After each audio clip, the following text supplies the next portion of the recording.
Come to order. I want to welcome everybody to Hamblen County. Wake up. On your Hamblen County Committee Amen. meetings for this February 10th, 2025. Commissioners, I ask you to please turn on your microphones. Everyone else, I ask that you silence your devices, phones, and whatnot. Before we get into our committee meetings, I think we have at least one item that we have people that are very passionate about, and it can get a bit contentious. Let me say these things. We're here, your chance to speak is for objective opinion.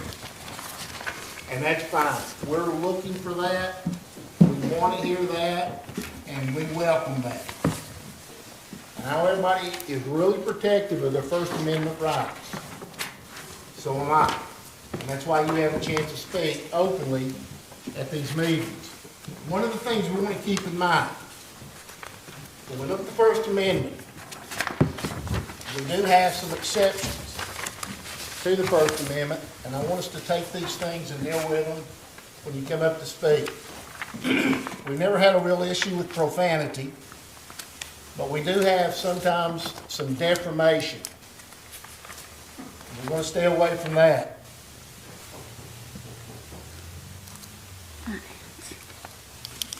Thank you. Refrain from fighting words. Don't challenge it. Don't challenge anyone. True threats, we're not going to have those. Added into that, I don't think is a problem, is child pornography. We're not going to question somebody's Christianity. Okay, we're not going to get up here and assume that anyone up here is not saved by the grace of God. And we're not going to have that posture at the podium. We will keep it civil. We'll move forward. And everybody will get a chance to speak their piece, say what they want. Don't try to put words or thoughts in the minds of the commissioners. Don't address us and say, I know what you're thinking, or I know what you're going to say. You do not. We will not abide by that. So please conduct yourself as adults, as ladies and gentlemen. Okay. With that, we'll move to our first committee, the Justice Jail Center, Chairman Tim Horner. Thank you, Mr. Chairman. I'll call the Justice Center Public Safety Committee to order. If anyone wishes to address may do so at this time. You'll have 3 minutes.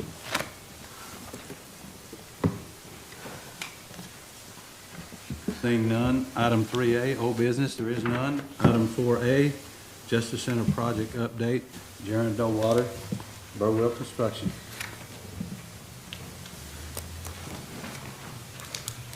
Good evening. Good evening. Time goes real quick in these meetings. We'll give a quick overview of where we're at with the Justice Center. Let me see if I can figure this out. Back view, this is where you actually deliver. You'll have deliveries out back through this area, but I don't think we had a shot of this before. Generator systems that are out back to help power that if the power decides to go down. Interesting views from here. This is the crow's nest, where they'll be overviewing the different pods that are there. Very visible, great visibility. The pods are very close to being done. What you can't see in this is all the hardware has been installed, security systems have been installed. Above ceiling rough-in has been done. They're prepping for different inspections and closing up ceilings in different areas. A little bit too fast there. Just more of the different pods at different stages. Generally going from level 1, 2, and 3. Level 1's the most finished. Level 2's getting right behind that. Level 3's the one in the rear that's following up. Here's some of the exciting stuff. The storage. There's your high capacity storage. That's owner related item. So we're getting some of those things placed and installed there. This is one of the courtrooms, just showing a little bit more finished. Flooring's in place. The walls are complete. The sound walls are in. Above ceiling inspections should be completed this week, and then they'll start closing up all of the ceilings in the courthouse area. So the back office areas here, same thing, just touch up and different things they're doing. Front entrance, they're finishing up the reception desk. So some of that millwork is being completed now. Everything else is complete in that space. It looks a mess, but it's a good mess at this stage. All the paneling's in, the wood paneling's in. Above ceiling inspections are taking place again, so all of that will be dropped in here in the next couple of weeks. But you can see paint is being touched up, and door jambs are being painted, and final paint is taking place. Just the security gates, they've got a lot of that completed. Just to show you the mess of cabling that's still going on for the security systems. I'm always fascinated by all of the MEP coordination that they go through.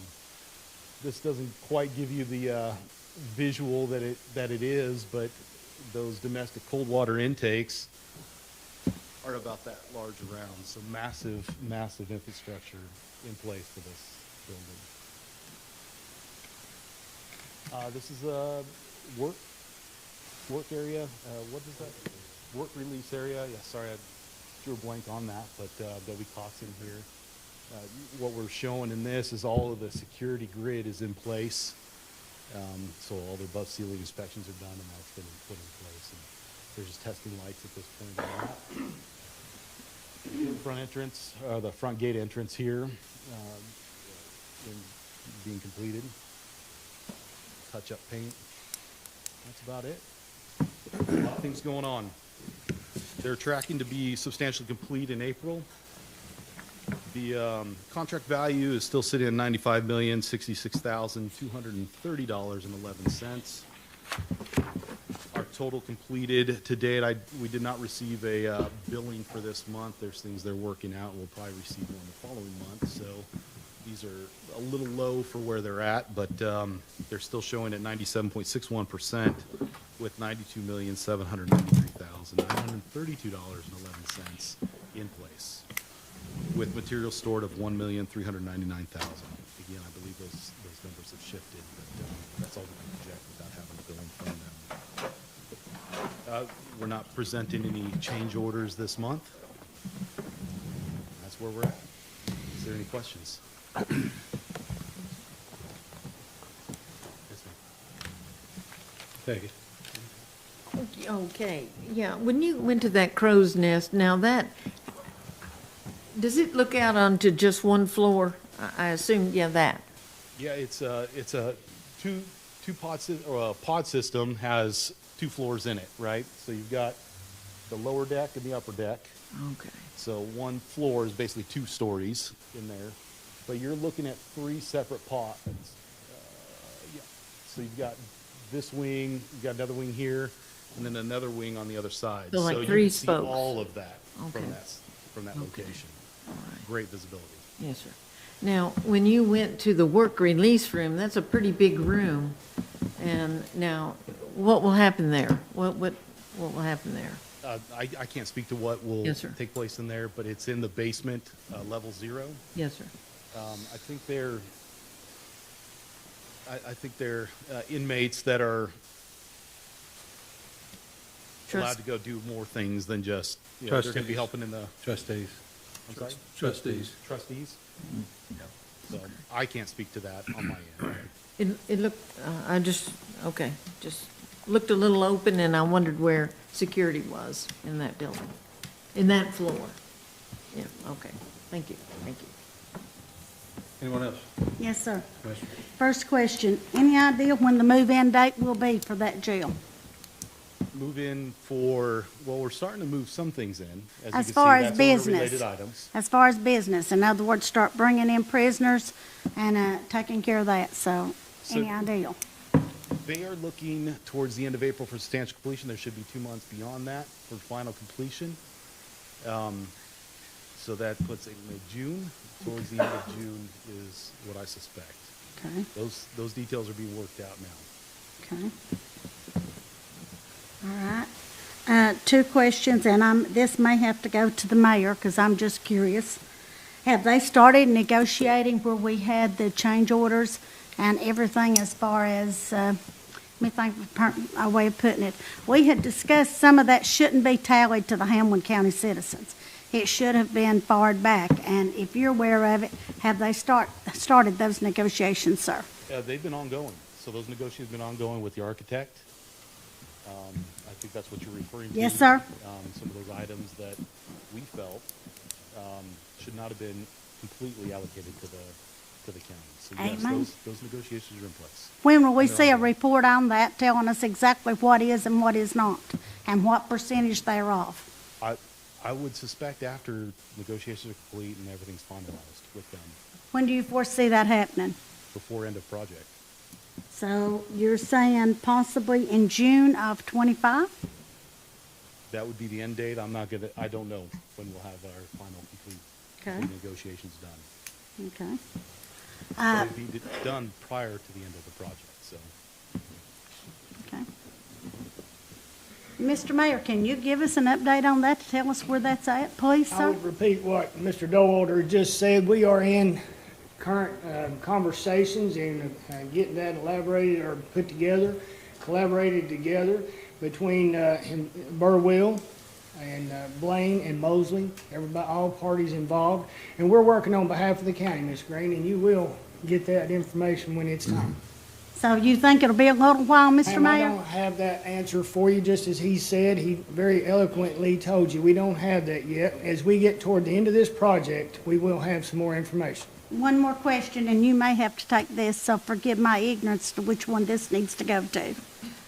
We had talked in the past that whether it was the people working or whatever, if they were behind, there were penalties, if I remember the verbiage correctly.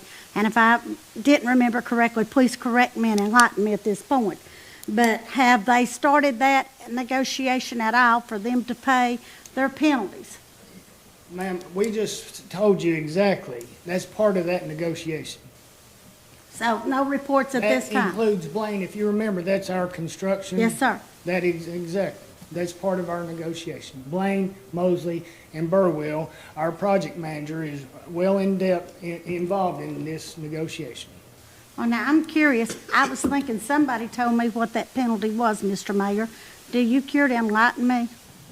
There is a penalty that's being negotiated, and not at this time. Thank you, sir. Thank you, sir. Anyone else? Thank you, Chair. Thank you. Thank you. That's all I have, Mr. Chairman. Thank you, Chairman Horner. We'll now move to the Budget Committee. Chairman Long. Call the Budget Committee to order. Is there any visitors wishing to address the committee at this time? You may have 3 minutes. Seeing none, move on. We have no old business. Our new business is the fiscal year 25-26 preliminary budget plan of action. Finance Director Amanda Hale, please. So before you tonight is the preliminary budget schedule calendar for the coming year. It's very similar to ones we've had in the past, and as we did last year, there is a Saturday workshop scheduled. You'll notice it's on Saturday, May the 17th. And that will give us time to hopefully meet with each department that requests to come, the nonprofits, and still get us wrapped up in time to submit it to the state before June 30th. Anyone have any questions on this? Ms. Howe? Yes, sir, thank you. I don't have a question about the schedule. That's lovely. I hope we're encouraging everybody to think tiny, not big. Nobody needs 5 and 10%, you know. Amen. If 1 or 2% or less works, I'd be happy. Thank you, sir.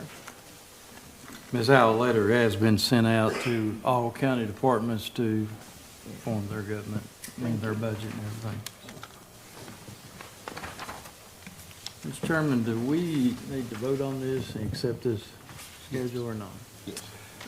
Do I have a motion we accept? So moved. Second. We have a first by Ms. Ahern, a second by Mr. Richardson.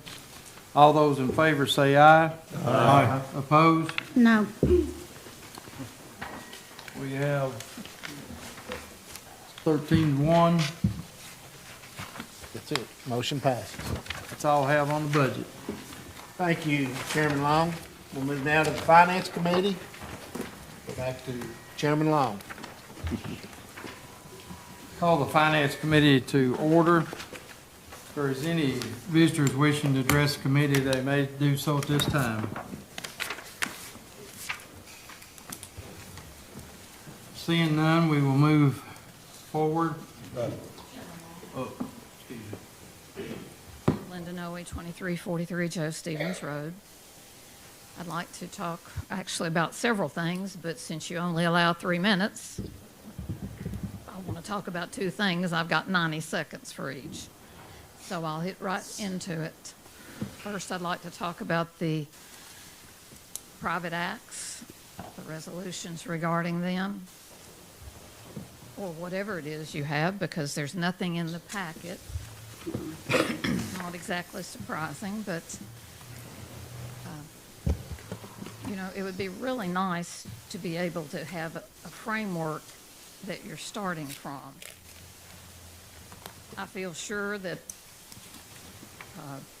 Mr. Eldridge, Mr. Faison, and Mr. Sutherland have probably been talked to, discussed, or private act changes have been discussed with them. But there's nothing in your packet about that.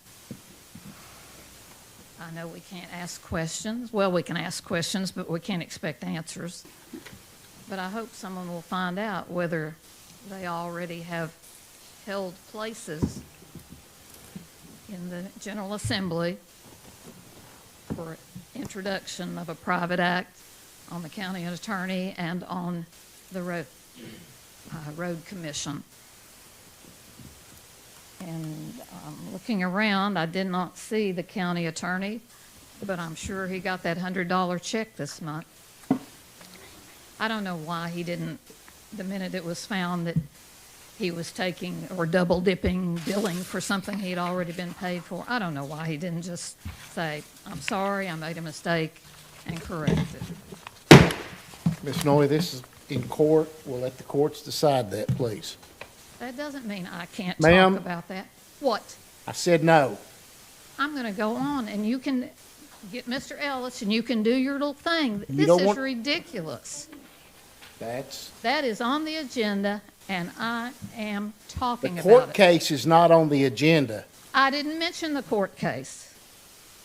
I mentioned the fact he was not here, and I mentioned I don't know I why he heard didn't what you just said, apologize. and we're not going there. I'm going there. No, you're not. As I said, I don't know why, when this initially was brought up by Ms. Green back in 2018, why Mr. Capps didn't just say, I'm sorry, I Ms. didn't know Noy, about that. I told you twice, you're not going to bring that up. That's not germane to what we're doing here tonight. Either stop that, or I'm just going right on. You'll be escorted out. Do you want that again? If that's the way you want to Do you want to operate, go through that again? no, that was stupid.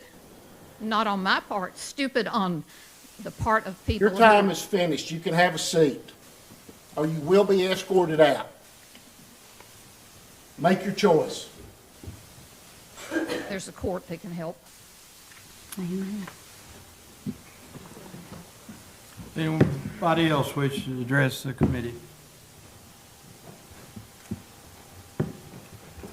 Gwendolyn Holden, 8150 West Point Drive. I want to know why y'all are amending the private act. Why does it need to be amended? I guess I won't get an answer, but it probably was because I sued the road department for taking money they wasn't supposed to be getting. And nobody knew about the private act. Nobody. Not even the people that worked in the courthouse. That is a disgrace. That is a disgrace to the citizens of Hamblen County. I can't take free money. I can't take money. You need to read your rules. Yeah, that's another thing. We've been asking about the rules, and we still ain't got the rules. I bet you all don't even have the rules.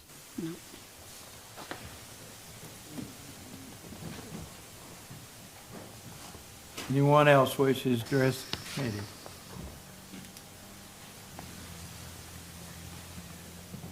Young Coffee, 8220 East Edgeley Highway. I understand that tonight is possibly the voting on the camper issue. I really wish y'all would reconsider. Ms. Coffey. That's not it'll on- Come up Is that later. not tonight? It is, but it's later. It's in a Okay. different committee. All right. That's fine. You'll have, That's the only thing I've got a problem with. okay. Bless our You'll Lord. have your opportunity. Thank you. Bless our Lord. Amen. Anyone else wishing to address the Point committee? of order, it's not church. We keep getting amens, this is not church. Yeah, I think that's inappropriate. Ms. Green, would you please refrain from that? I'll try for the Lord to hold my tongue, sir. Well, if he doesn't, then I'll ask you to leave. That's your privilege, sir, under freedom of speech. Go ahead, Mr. Move Long. on down to item number 3, the recurring business. Had a chance to go over the expenditure reports and the monthly checks. We'll move on to number 5, new business. We'll start with A, Resolution 25, a resolution authorizing Hamblen County to accept an award for the funding year 24 Edward Ryan Memorial Justice Assistant Grant, Barbara Horton, Grant Coordinator. Good evening.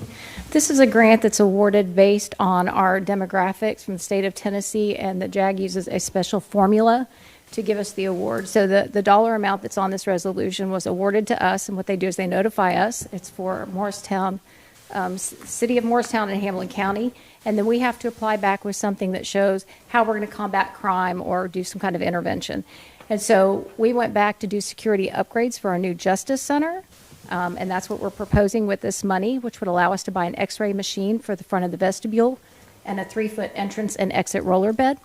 So that's what we want to use it for. And behind it is a interlocal agreement, and that is because we used to split it. The county and city used to split the funding, and it was decided a few years back that we would sign this interlocal agreement, and we would take turns every other year with the county getting the full funding one year and the city getting the full funding the other year, so we could do better things, each entity with full amount.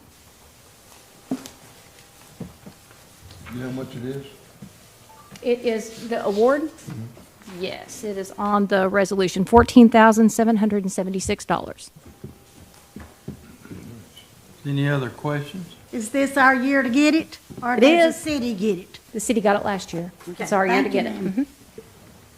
Mhm. Anyone else have a question? We will vote these item A first. Do I ever hear a motion for item A? Motion to approve. Second.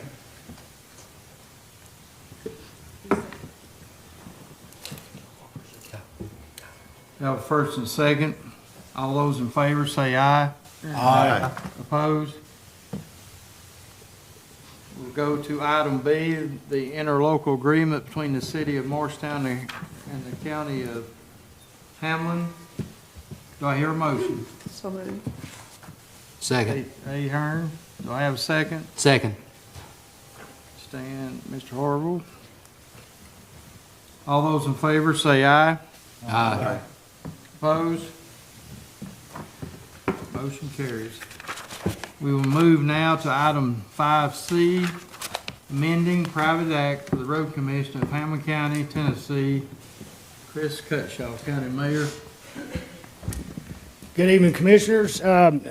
The reason I bring this to you tonight, there's been talk in the last year of the Private Act of 1949, if you will, Chapter 313, the Road Commission Private Act. The Road Commission are, they are elected and should be active throughout the month, not just on meeting day. Current language in the Private Act in Section 2 states, upon attending the regular scheduled meetings of the Road Commission, they shall receive compensation. I submit to you that commissioners are available throughout the month, not just on meeting day. Driving the roads in their districts they represent, taking calls, working with other people, not just on the meeting day. Therefore, I think an update is needed in this private act to reflect that. This commission is an example of an elected body that doesn't have to be here to be paid.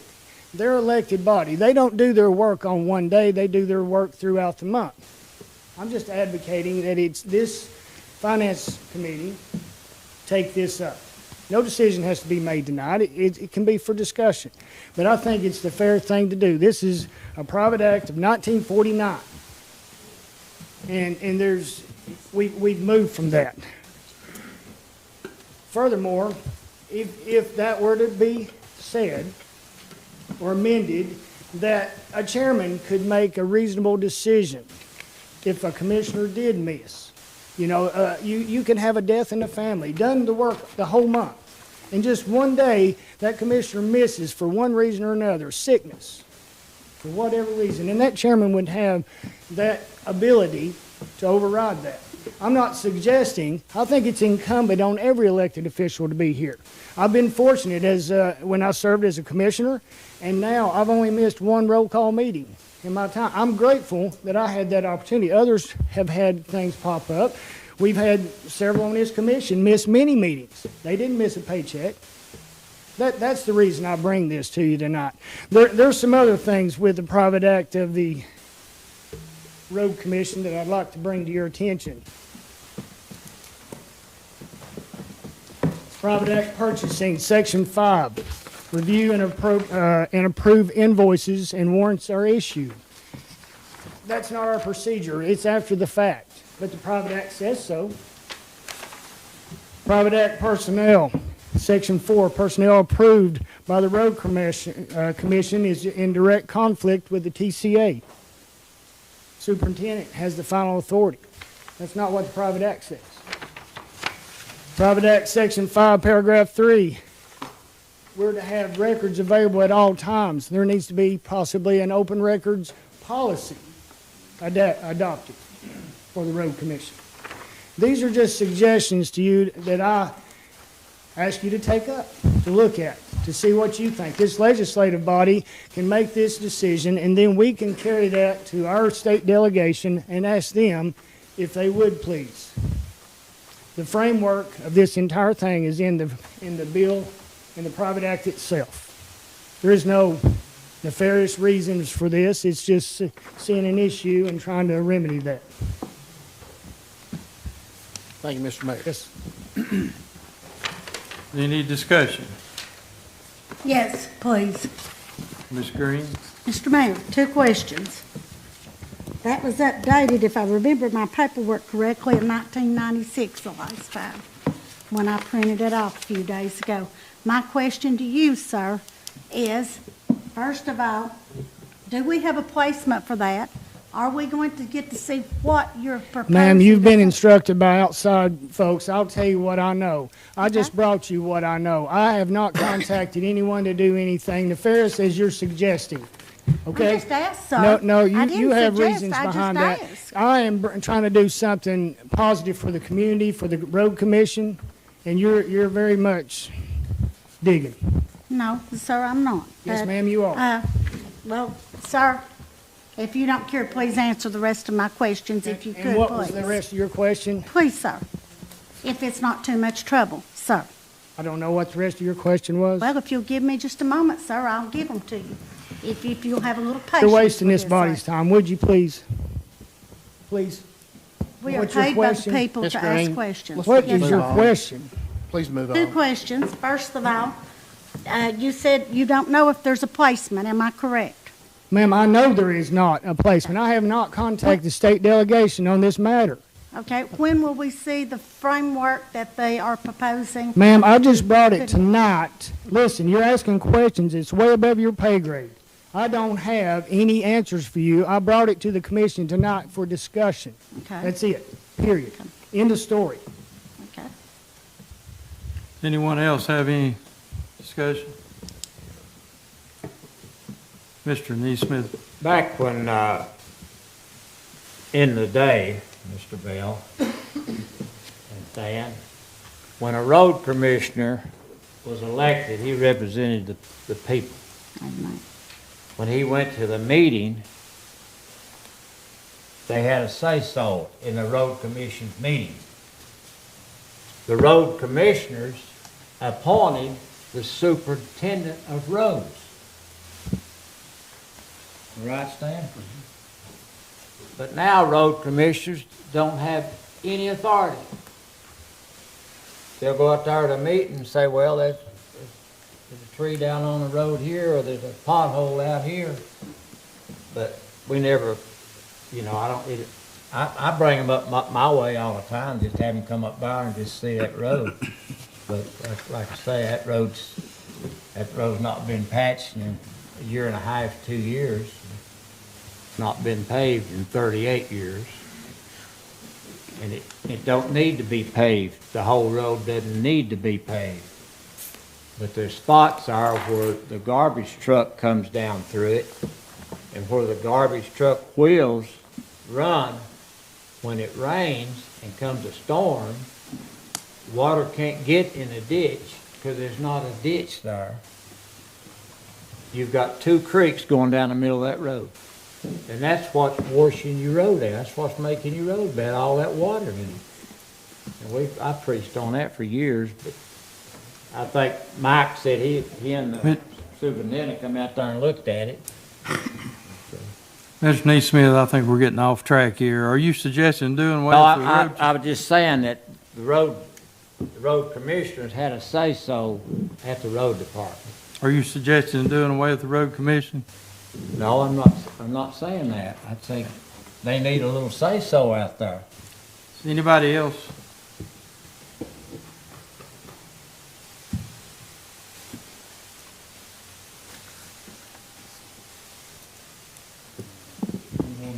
Chairman Long, I would suggest that the Finance Committee debate among themselves and maybe, think about putting together something that you could present maybe in March. It's just a thought, and listen, it's this body's decision, not mine. I just merely point out the obvious. I think we do have to keep in mind that if the road commissioners, like the county commissioners, you take phone calls, you get text messages, emails, people dropping by. I was on the phone with a guy for 30 minutes today, and Tommy knows about this. We've been working with him, and Jeff's been working with him, and so you do a lot more than just show up for a meeting. And I think our road commissioners, they're out in the public, and to penalize them because of not being able to attend a meeting, I think it's pretty harsh. Because they're burning their gas, they're taking their time, and they're listening to people, and so I think it's something we need to consider. This handout that we were, Let's see, what did you get? Yes, those are the actual private acts, as Ms. Noy put it, the framework of what the discussion is tonight. No other framework is there other than the private act itself. And if you read through that, you'll see the discrepancies that applies for today. well, this was laying on our folder today, so I would suggest that we read through this and we'll try to have something, a framework for the March committee meeting that we can look at and go over, if that's all right with everybody. Yeah, we need to. All right? Yeah, that's good. Yeah, let's put that in a motion. I make a motion that we hold this back to review in committee until the following month, or until we get a better proposal. Mayor, second. I'll second it. Second by Mr. Huntsman. All those in favor say aye. Aye. Opposed? Motion carries. Go to item 5E, budget amendment. Amanda Hale, Finance Director. Excuse me, sir. D. Yes, 5D. Skip D. D. Oh, excuse me. I'm sorry. 5D, amending the private act for the county attorney Yes, I'd like for this commission to also, while you're looking, Private Act 1949, Chapter 677, that for the attendance upon meetings of the quarterly county court and the court's finance committee, the county attorney shall be paid an annual retainer fee of $1,200. That's 1949. If we look at $1949, there was an amendment in 1967, 68 Private Act. If we use $1949, it's $13.26 in a simple Google search of $1 to today. That's $15,000 a year rather than $1,200. If you use 67, 68, that's $9.45. That's $11,000 a year. I implore you to take up the same point. The gentleman is paid $1,200, or the county attorney, I should say. It could be he, she, whomever it is. It's not, it's a retainer.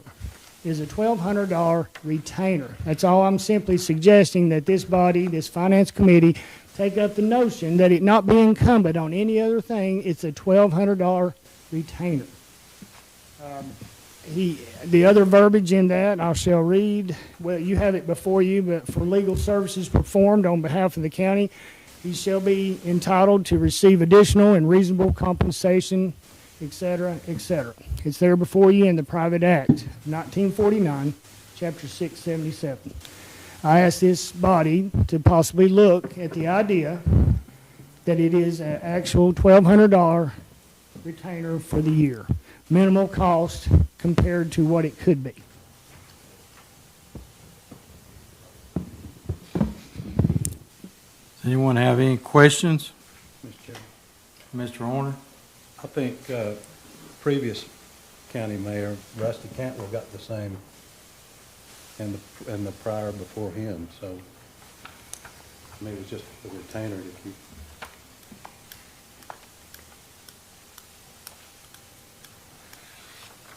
I don't see double dipping anywhere. Any other questions? Ms. I Green? didn't get to the last. Wait a second, Ms. Green. I didn't mean to cut Miss Hall off. I would recommend strongly that if you're going to do that, that you let your county attorney and let your road commissioners know. Because I, for one, have sat there and heard ignorance of the law, and we just need to let people know. We need to be transparent. We need to educate. Ms. Howe? I didn't catch the last sentence that you were saying about, Oh, he's been accused of double dipping. It's not Oh, double dipping. okay, It was a retainer. well, anything we can do to fix the problem. If we can do anything on our part, then to avoid issues. Thank you.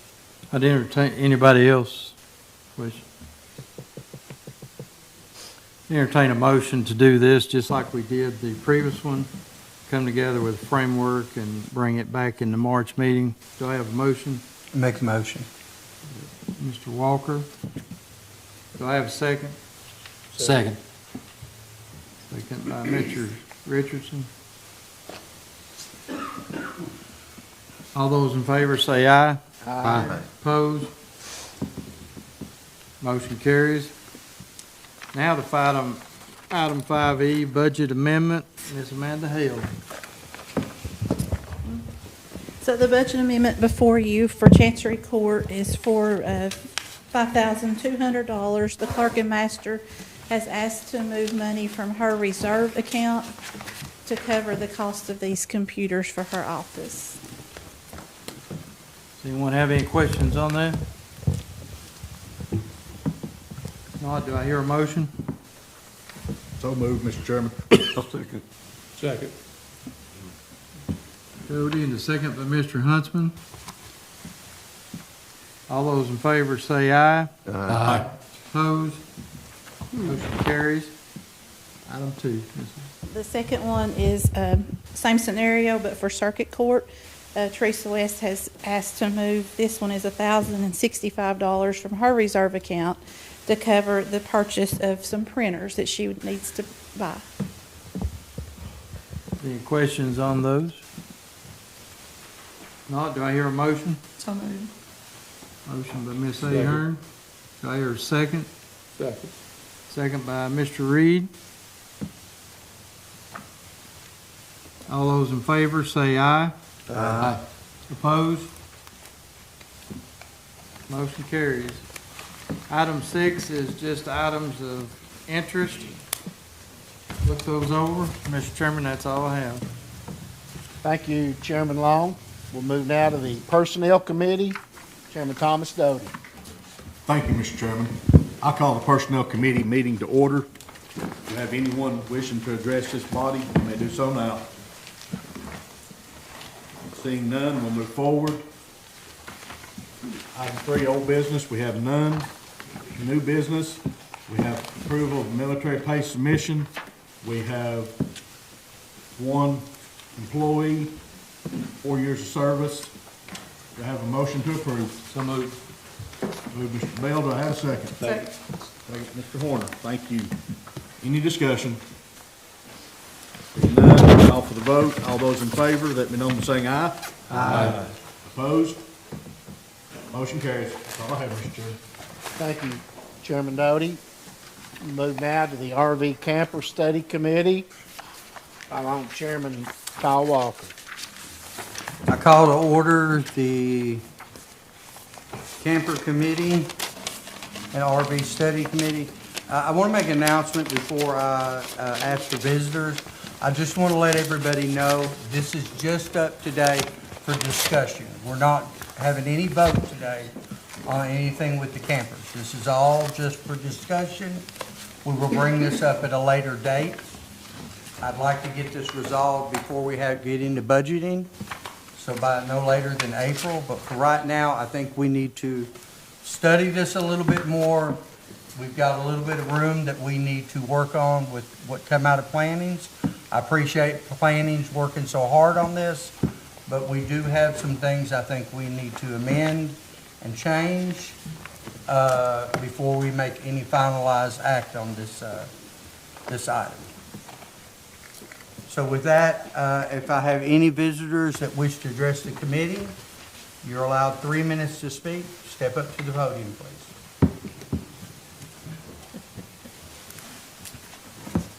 Coffee, 8220 East AJ Highway. Thank you, Thomas, for helping us out with that vote.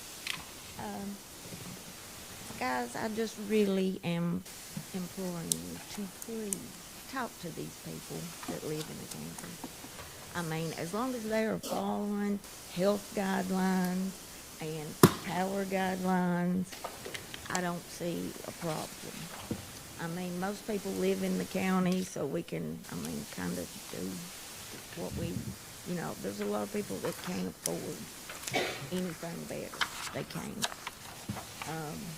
And if y'all want me to go and talk to the people in your all's area, get letters if I have to, as to why that is their set in life. Because I think the reason why the people that live in campers don't come to these meetings is, one, maybe they don't know. Two, maybe they're a little intimidated because they're going to think y'all going to look down on them because they're poor. And there is a big oppression thing going on where poor folks are concerned. I see it every day. So, if you all want me to go check out folks, get written letters, whatever, just, I don't care to do the legwork for you guys. I don't. If it's really something dear to my heart, because, my uncle lived in a camper till he died. So I understand what it's like if that's the only place you got to live. And your kid's gonna have to be put out on the street somewhere. We've got enough homeless people in this town, God knows, and they don't have anywhere to go as it is. Some of them get there because that's their choice. That is true. But there's some of them there that life chose that for them. Something happened in their life that they couldn't control. So if y'all just give me a holler, let me know. I don't care to go do it. I just really want y'all to really talk to some of these people that live in these situations, just, before you make your decision. Thank you. Thank you for very your much. comment. We appreciate your compassion. Anybody else like to speak?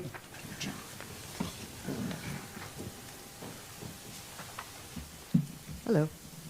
Justine Jones, 3436 Old Kentucky Road. And I'm here today because I firmly oppose the proposed regulations that would prohibit citizens from living in campers on their own property. This is a direct infringement on property rights and personal freedoms. I want to lay out why this proposal is not only unjust, but also potentially unlawful and harmful to our community. The right to use and enjoy one's private property is a fundamental liberty protected by the 5th and 14th Amendments of the U.S. Constitution. The 5th Amendment states that private property shall not be taken for public use without just compensation. While this proposal does not physically take property, restricting how property owners can use their land is a form of regulatory taking. Additional, the Tennessee State Constitution, Article 1, Section 8, guarantees that no person shall be deprived of life, liberty, or property, but by the judgment of his peers or the law of the land. This means the government cannot arbitrarily restrict property rights without a compelling public interest, which does not exist here. Then there's the affordable housing crisis. Many people in our county rely on campers as an affordable housing option due to rising home costs.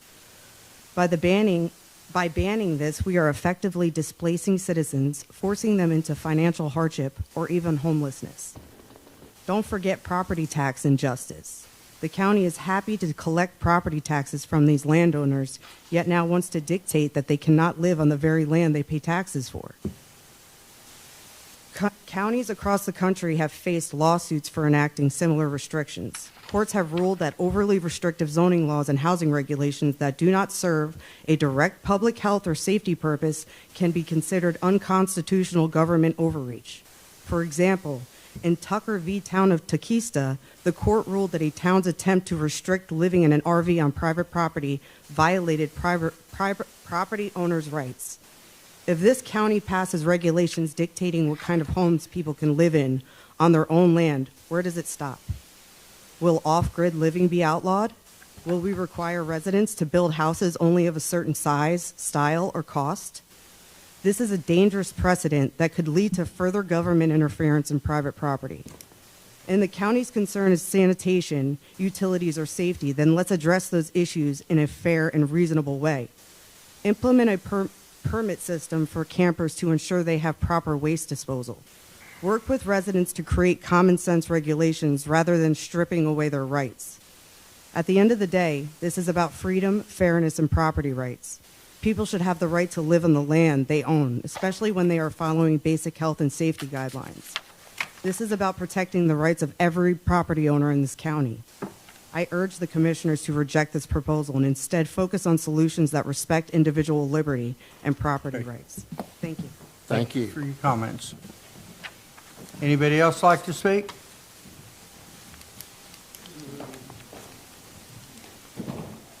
I want to talk about campers. I lived in a camper in Pigeon Forge when I worked at Dollywood. Paid monthly rent. We had sewer, water, and electricity. But I also want to talk about hazardous waste and hazardous stuff that is around in your community. We grandfathered in junkyards. They lose it. Transmission fluid, oil, hydraulics fluid, and all that stuff runs into the creek. We didn't object against those, and we grandfathered them in. And they're not near as clean as a camper. We still got junkyards that are breaking laws, and nothing's done about them. It's not right. If you're going to grandfather in junkyards that are hazardous to your health,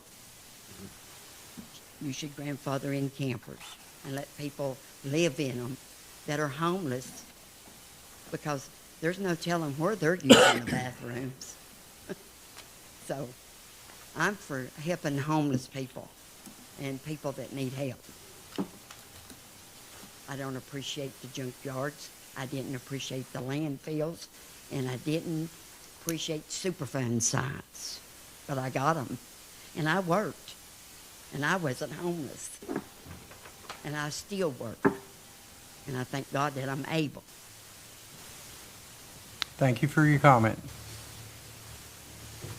Is there anyone else that would like to speak? Delbert Nix. I'm the road commissioner in Hamblen County. I live at 335 Macedonia Road. And y'all, everybody's talking about campers. I know more about campers than anybody.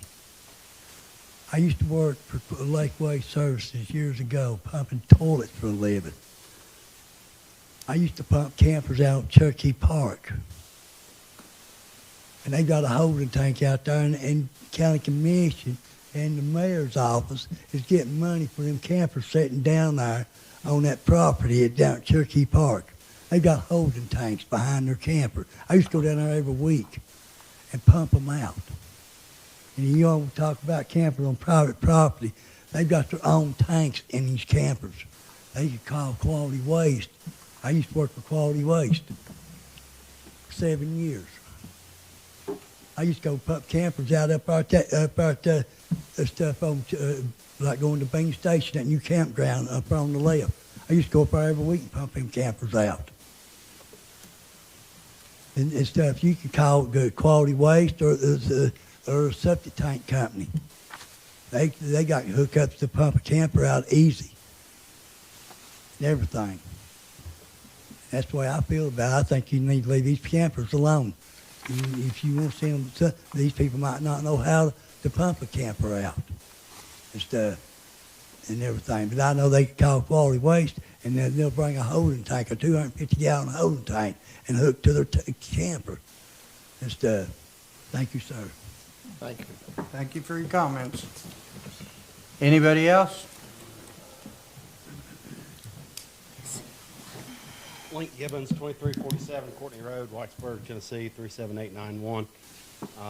As far as the camper issues go, I've spoken to at least Chairman Hahn about this. I think some of you are, I also spoke to Commissioner Harville about the issue. While I was encouraged to see that the restrictions were lessened in the most recent draft that's been sent to you all to consider, I still think that it appears to be a government overreach. I think most of you all would consider yourself to be conservatives, and I would encourage you in dealing with this issue to maybe take note of the 7 core principles of conservatism that were written in 2018 by our current Speaker of the House, Mr. Mike Johnson. First and foremost of those is individual freedom. Individual freedom in this case is the right to use your property in a manner that you see fit, so it doesn't, so long as it doesn't cause trouble to your neighbors. There was some discussion about what would be required in order to allow people to live in campers. I still think the restrictions are unfair, I think, at this point for those individuals. The storage provisions, I think, also are still overreaching. Again, the title of that document is the 7 core principles of conservatism. Number 2 on that is limited government. And limited government is required so that individual freedom can be enjoyed by all of us. And so of those 7 core principles of conservatism, those are the top 2. And this legislation or ordinances that you are considering certainly, I think, would be in violation of those 2 principles. So as you all move forward in deciding what the final restrictions may be, I would encourage each of you to keep these conservative principles in mind in dealing with this situation. Thank you for your time. Thank you for your comment. Is there anybody else that would like to speak?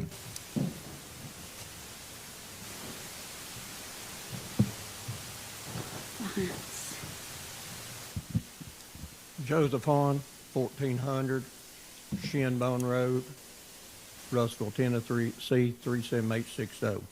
This proposal places the same regulation restrictions on all parcels, from the smallest to the largest in Hamblen County. The state of Tennessee states that 5+ acres is not considered under subdivision. And at 15 acres, you can get a tax break if you put it, your A1 land under Greenbelt. As far as the hookup of the trailer, that should be the landowner's choice, in my opinion. If they want to strap them down, if they want to have them hooked up to electric, water, and sewer, that should be the right to the landowner. At the present time, they should be allowed to have the electric, water, and the public sewer well put up on their property as they so desire. No, not meaning what they're going to use their land for. If it be a camper, a RV, a tiny home, whatever. They are improving the value of their property by hooking all of this stuff up. That should not be restricted by a certain regulation or body of people. As the people that are living already residing in the campers, RVs, tiny homes in Hamblen County, there should be a grandfather for that, as long as they are hooked up to the sewage system or a septic. If they choose to use off-grid solar, a well, or carry their own water, as long as it is not in violation of EPA or TDEC, that's a choice of life for the person. Also, this proposal does not include or consider natural disasters or medical hardship or loss of a home for unseen reasons. I've been told that if you have a building permit to be rebuilt, you can live in a camper in an A1 district.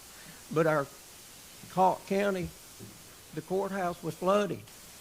If natural disasters can keep people from going in, a burn, they may not have the finances to go back and get this at the time. Thank you for your comments. Thank you. Your time is up. Oh, thank you for your comments. Is there anybody else that would like to speak?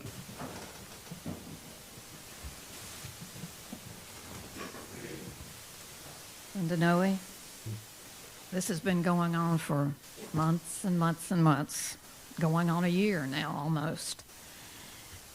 You've had wonderful input tonight. This does need to be common sense, not take a rifle or a shotgun and just shoot it all down. It needs to be focused on certain issues, like having proper waste disposal, whether it's having something like Mr. Nick spoke about, taking it to a dump station, or if you happen to have septic or sewer, disposing of it that way.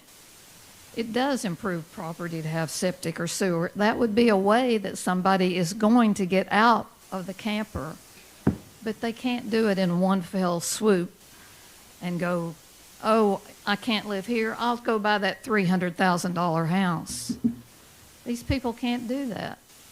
Not many people can do that. So it needs to be as common sense. Grandfathering is a great idea. Tiny homes. Why do we not allow tiny homes? Why aren't you focusing, and I'm saying you, why isn't the Planning Commission allowing tiny homes? That's a way for people to step up gradually, because that's the only thing you can do, unless they hit the lottery or something like that. But help people, allowing them to stay where they are, allowing them to hook up to utilities, allowing them to Maybe move up to the tiny home is the next step for them. But don't just shoot it all down. It's something that needs to be gradual, and it needs to be reasonable considering the economic times. Thank you. Thank you for your comment. Is there anybody else that would like to speak? Seeing nobody, I'd like to move on to old business. We have none. New business, this is a draft of recreational vehicles, campers, tiny home regulations from the Office of Planning Commission of Zoning for discussion only. We have Tommy McKinney here from our code enforcement. If you'd like to speak on this, Tommy.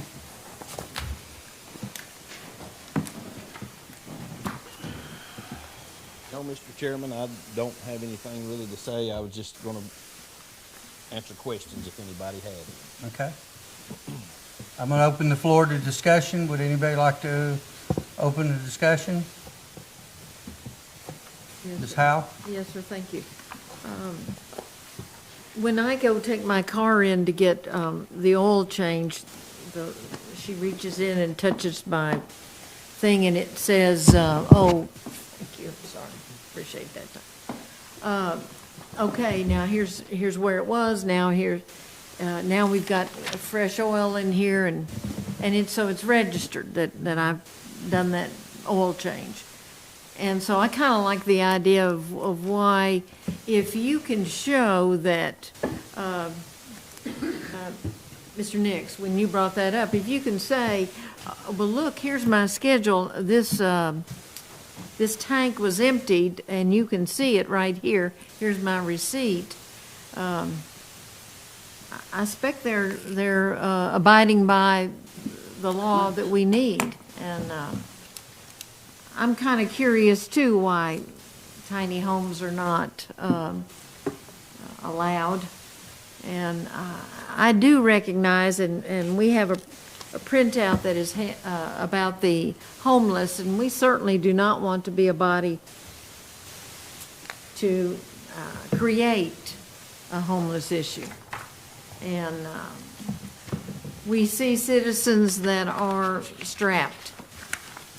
And I think we need to show some compassion, but I'm certainly open to other ideas and suggestions, but thank you.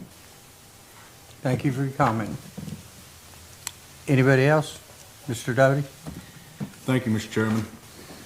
As anyone that's been to the meetings knows, I am against banning people from residing in campers and such. I've made some proposals as to different ways about it. I am proud that our planning and zoning made some changes to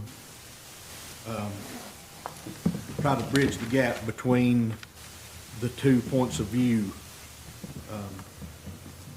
I'm still going to be against it. I would hope others would look at it as we are putting people out of homes. It may be what they can afford. There does need to be some regulation on it. That was part of what I had put forth. You can't dump your sewage out on the ground. You can't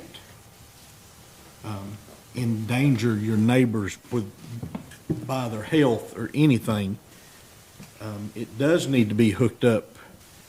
If it's off grid, that's great, but dedicated to itself, not just an extension cord. So I would hope and I would ask that all commissioners continue to look at this, and we can make some adjustments and such that will be feasible for all. One thing in particular, and I have harped on this one from the minute it was brought up, and I'll ask everyone to look at it specifically outside of the residing in, which is the storage of the no more than 2 campers stored on a property. This is my issue with that. How many farms do we have in Hamblen County that have multiple cattle and horse trailers? They take up the exact same footprint as a camper. They have hay wagons, they have flatbed trailers to haul their equipment to and from different farm areas. I don't see that we can limit out something like this. I mean, drove by a place the other day, they had, it was in the city, just happened to notice it. They have a car hauler, they have a smaller enclosed trailer, and a flat trailer all on one piece of property. You know, can we say that they're okay, but just because they have campers there, that it's not? I think it is an overreach when we do any of those type of restrictions, and I'd just like to ask everybody to look at it deeply and consider the different options as we go forward. That's all I have, Mr. Thank Chairman. you for your comment. Ms. Green? I'm like Thomas. I have several things, so thank you, Thomas, for your vote the other night in advance. I appreciate it. First of all, years ago, they had a hardship clause because my neighbor got one. He moved a single white in to take care of his parents. Planning Commissioner Anderson brought this up, and it was shot down. I don't see why we can't put it back. It is very much needed. It is something that would help us take care of our elderly in the community. And I don't know about you, but I'd fight if I had to move something in to take care of Mother if that became necessary. I don't think there's not one of us on here that wouldn't do that. So we need to look at it. It was shot down when it was brought up, and it should have at least been discussed and given the opportunity for people to speak on. Tiny homes, I've seen some beautiful tiny homes. Money is not flowing for most Hamblen County citizens. It is on a restricted basis. So I don't see why we can't include a tiny home in there. I don't know why it's not there, but I noticed by what I've read, it's not. Thirdly, Val, regulations. As long as sewer is not running on the ground, and I think Chairman Hahn, you was the one that educated me on what you called a honey pot, and I was a little bit dumb. I didn't know what it was. So Mr. Nix finished educating me on that. I don't see why that we cannot, if they dispose of their sewage properly. There's a lot of us in here raised without water and raised without bathrooms. I don't see why, if they are living sanitarily and they're not hurting their neighbors, I don't see why we can't have it. Now, fourthly, Commissioner Doty brought up the campers, storing your campers. I have 2 children, but I have several cousins and nieces and otherwise. I think it's a little bit idiotic, if not complete overreach, that only two can be parked on your property. And I thought maybe Doty'd come by my house.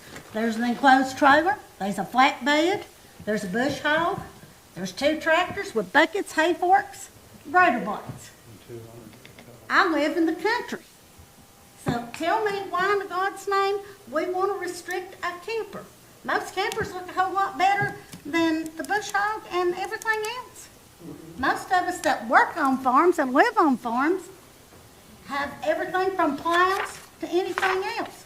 So I don't see it. I'm with Commissioner Doty on this. This is complete overreach. Thank you for your comment.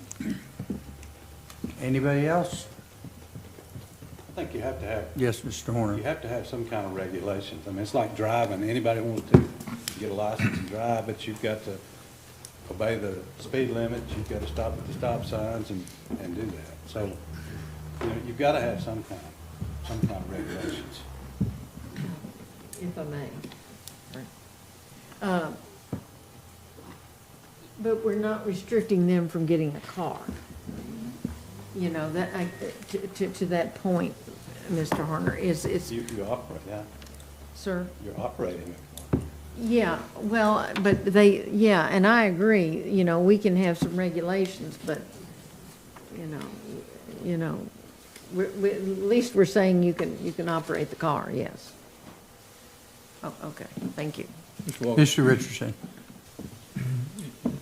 We're looking at 2 different things of interest here. One is storage, and one is, living space. Yes. I would suggest that, and there's people that are passionate about both sides of it, I would suggest that whenever we take this up, that we look at it as 2 different voting events. I think that I would be more passionate, about the living space than I would be about the storage. I think there's some overreach, and, there's places that, geographically, topography won't let you store on the side, and we've kind of addressed that in some of it, but I would like to see, when we vote for this, we look at two different issues, if possible. That's all I have. I agree with you, Mr. Richardson, on that. And when we first brought this up, we never brought up storage of a camper. We were only bringing up the issue of living in the camper. Couple points I'd like to make, if y'all will let me make them for a minute. One thing we have to do with this, we have to take out the emotional part of it, that this is a poor situation. Because we not only have poor people that are struggling, that are living in campers, we also have people in Hamblen County that probably have $150,000 in a camper, okay? 2 brand new vehicles sitting outside their campers, equipment and other things that are living in a camper. The issue that we've got to address is, what are we going to call if we allow this? What area do we allow this in? One thing I think we do not allow this in is a residential zone. If it's R1 or R2, which is residential, that was not made for a camper. We should not allow people to have more than 1 camper on a lot. If we have places out there right now that have 3 and 4 campers, that should be considered a campground and should have to fall under the codes that Tennessee state law requires that they abide by for a campground. If I have 2 single-wide trailers or more on my property, I have to become a mobile home park. We can't make a difference for campers that we don't make for something else. But we can't let it be an emotional thing. Yes, they should have proper sewer. But when we go to saying, well, we can have our tanks pumped, okay? Who is going to regulate that? Who is going to keep track for that? And Tommy, I ask you, do you have the manpower in your department to track every person that has a camper that is disposing of their waste on a monthly basis to make sure how much water they're putting in their camper, how much sewage we're putting out, and if they are legally hauling that sewage off? Well, I choose not to answer that. I think most of the commission knows what the answer to that would probably be, Mr. Right. Chairman. So does that make us as a county approve another employee just to deal with this one factor on a monthly basis, an expense to every other taxpayer in Hamblen County that doesn't live in a camper or doesn't want to live in a camper? Those are the things that I ask you as commissioners to go and think about and come up with an ideal. But I do believe as a commission, we need to resolve this, good or bad, before we get into our budget this year. And y'all know where my heart was. I'm totally against this. But I do think there's compromise. I think we can make good decisions with 14 people here, and we can make the right decision.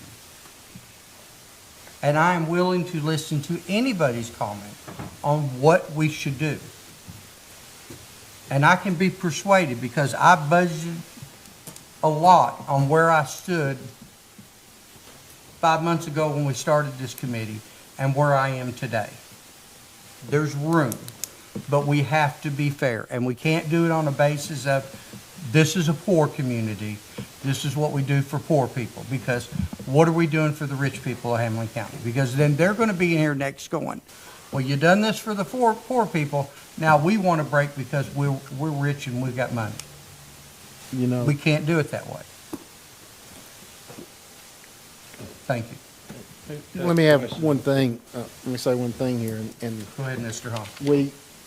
Most of us live in a house, and when you built that house, I can guarantee you there were inspections, there were codes, and sometimes it's a nuisance. You know, you want to add a porch or a deck to your house, you got to get approved. And sometimes I think that's overreach.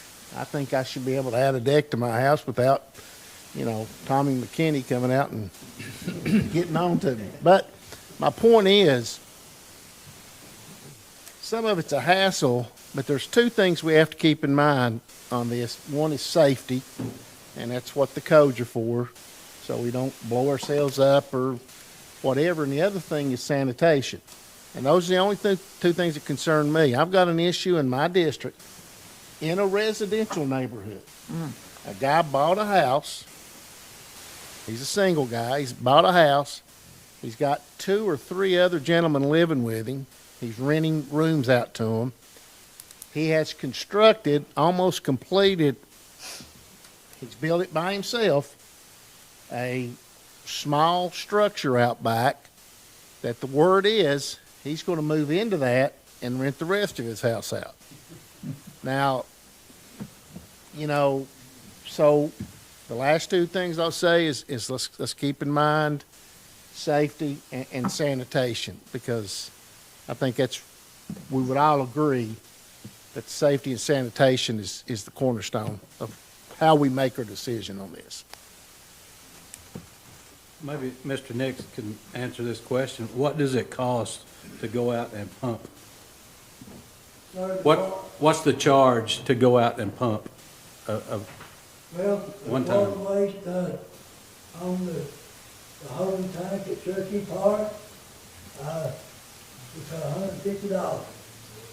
But just for a small camper. 50-gallon camper. For the campers, Yes. to be honest about it, I got paid $17.50 an hour, and quality waste charged them people, me go fluke up and pump it out, they charge them $125. So how many people are going to pay that a month? Or you go out a week? I can. I went out there for that campground at the Bean Station, out on the left. I pumped all them campers out. And I'm being honest, so I've got the check stubs to prove it. They paid me an extra $125 a camper when I went every Friday to pump them out. Now, if you don't get taxes, the people could go and rent a porta john. The people living in campers, they could go rent a porta john for quality waste or ETP, and they would go out each week and pump the porta john.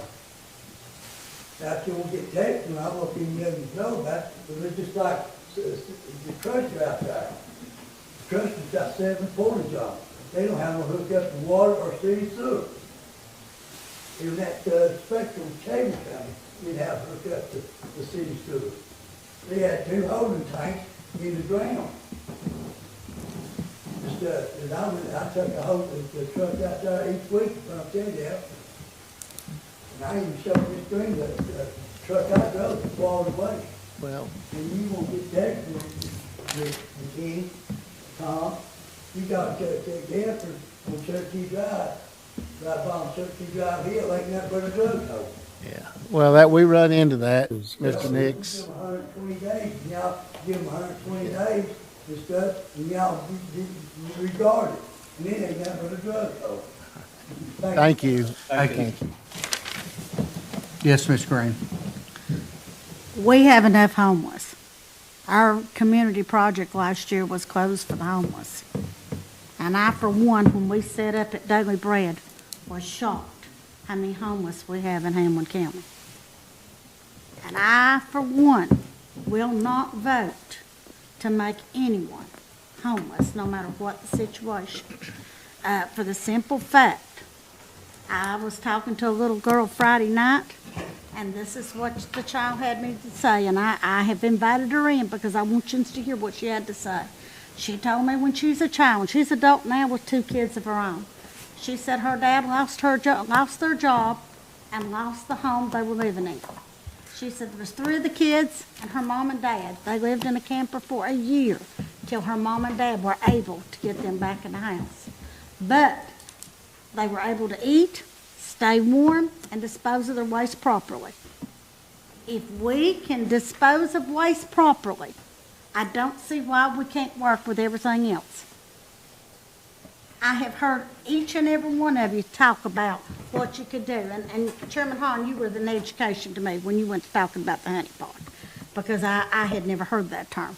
But I don't see, we need a few regulations, but we don't need to be coming down to the point that we tell people they can do this and they can do that when that's their property. I don't know about the rest of you, but my parents worked pretty hard for where I'm at. And I think we need to consider a few things, but we need to consider doing the right thing above all else. Well, I encourage everyone to read through that proposal and take it to heart. Write notes. Let's get into this and make it happen. If I may, Mr. Chairman, I got one more thing just really quick, and I'm not trying to be confrontational, but, yeah, we got to think about it. We need to try to take a common sense approach to it. But one of the common sense things, and I'll just ask Mr. McKinney this because it was brought up about going back and checking and seeing if sewer was being disposed of. Do we have a policy that we go out after the first inspection or after the final inspection on a home, that we go back out ever to check and make sure they're disposing of it, still disposing of it properly? No, So we would be discriminating against anyone if we did that with a camper, and I just don't think we need to do that. I mean, we can't discriminate against people just because it's a camper over a mobile home or something else. Well, We if they're can't putting- assume that they're gonna do bad. But they're putting an in-ground system in-ground septic system, and that kind of takes care of the problem as opposed to needing to be pumped once a week or once every 2 weeks. And I can see it becoming a financial burden for the. Yeah. But again, we're discriminating against, and that's gonna get bad. But I do. when we say that, are we discriminating against our homeowners? Because when we build a house, I don't have the choice to say, well, I don't want to put a septic system in. I'm going to dispose of my waste the way I want to do it. I'm going to put it in a tank, have them come out and pump it once every 2 or 3 months, and we don't allow that. We don't allow a home to say, I don't want electricity in my house, I'm going to run my house on a generator. We require them with the building permit, do we not, to have a service fee? Okay, so again, if we're going to treat a camper as a permanent dwelling, which would be a home, we should also have rules that proceed to that home. And again, I'm willing to compromise, okay? Just like Ms. Green said, she would never vote to make somebody homeless. I'm not here to make somebody homeless, okay? I'm here to abide by the rules that we've set forth in Hamblen County. And before this ever started, it was already on our books that campers were not approved for permanent living unless it was in a campground. Mr. Walker, if I may. Yes. I noticed the 24 months, so if somebody lived in a camper and they've got 24 months, right, to get on with the program. If they got a building permit for a home on the 20th month and started, with their shovel and started to dig their foundation. Foundation. Yes, sir. It might take longer than 4 months. Would there be some extension? So the way that, if I'm correct, the way that zoning says Yes, sir. is you get a building permit. You can live in it, stay in your camper, but you have to have your water, your sewer, and your powering, okay? So you have those basic needs, okay? The other thing is, you have 6 months. You can reapply for an extension under my understanding, but you have to show a progress, which means I can't say, January, I dug a hole. March, I put 2 blocks in the ground. 2 months later, I put 1 log on top of it. You have to show that you're making a progress. Yes, sir, thank you. Okay? So that's the only rule to that, to my knowledge. Sure. Yes. So I may interrupt a little bit. Ms. Howell, when you get a building permit, you have 6 months to start that project. Yes, sir.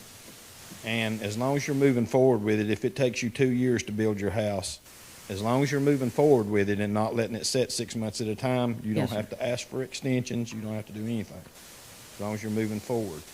If you have a permit for this house, and you can live in your camper while on the property where the house is being Yes, built. sir.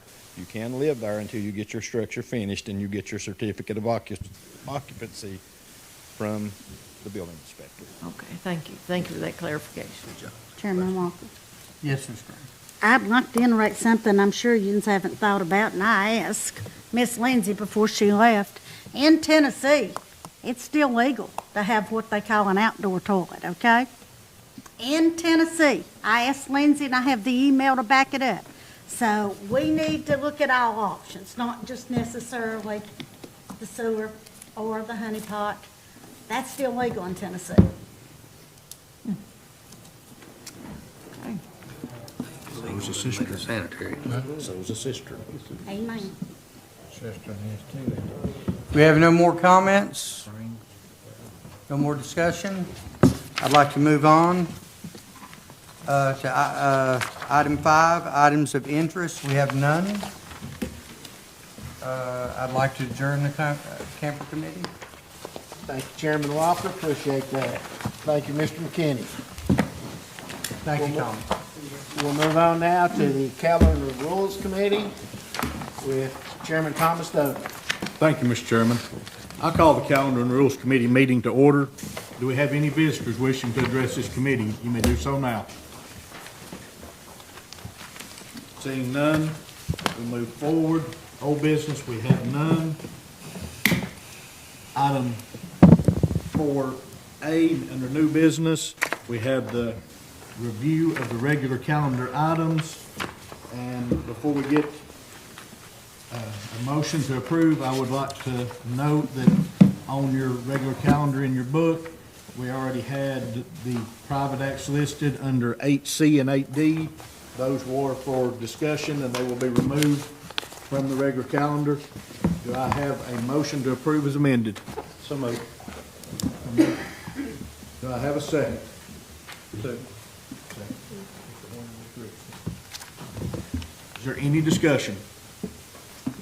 Hearing none, call for the vote. All those in favor, let it be known by saying aye. Aye. Opposed? Motion carries. Item 4B is a review of the consent calendar items. Do I have a motion to approve? Motion. Motion, Ms. Howe. Do I have a second? Second. Second, Mr. Horner. Any discussion on this? Hearing none, we'll call for the vote. All those in favor, let it be known by saying aye. Aye. Opposed? Motion carries. That's all I have, Mr. Chairman. Thank you, Mr. Doty, appreciate that. Concludes our business for tonight. I'll drive safe, travel home. We stand Commissioner adjourned. Hahn, before you shut